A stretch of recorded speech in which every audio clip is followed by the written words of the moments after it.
pada keseluruhan pencapaian mereka semua adalah memuaskan, memandangkan pertandingan yang mereka semua menyertai adalah tahap tinggi di mana semua 45 negara di Asia telah mengambil bahagian.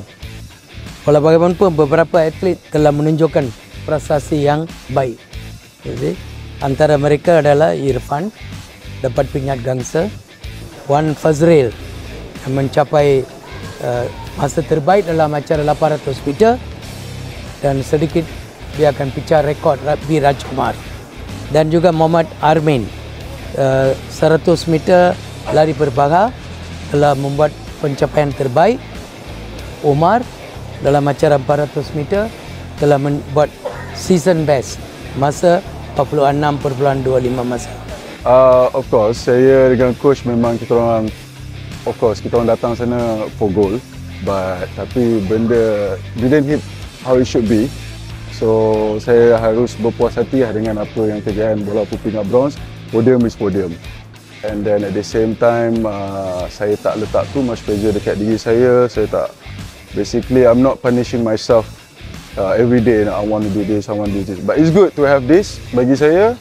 Tapi apa yang saya ada sekarang ni, saya dan coach, we work really hard, right coach? We work like, tapi bila benda ni tak sampai, walaupun kita dapat bronze, sometimes it's too hard that, so really good help. Saya percaya dengan tim yang apa jadi saya sekarang ni, kita boleh achieve something dekat Asian punya level.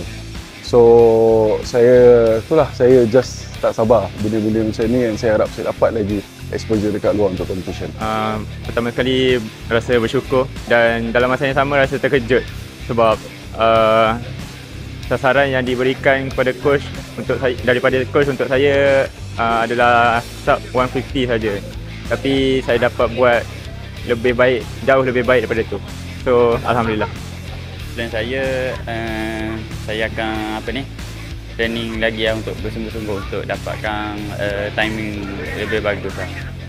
InsyaAllah saya akan buat yang terbaik.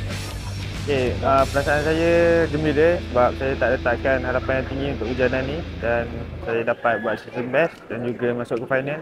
So saya amat gembira lah. Begitu juga beberapa atlet yang lain telah menunjukkan satu prestasi yang boleh dianggap, boleh dibanggakan, dan akan memberi pingat kepada Malaysia di Sukan C akan datang di Bangkok. Dan kita berbanyak terima kasih kepada Presiden Kesatuan Olahraga Malaysia, Malaysia Atletik, Datuk Seri Syahidan Kasim atas sumbangan dan usaha beliau dan prihatin beliau untuk meningkatkan prestasi olahraga dan juga membangunkan olahraga di Malaysia. Dia berusaha siang dan malam bantu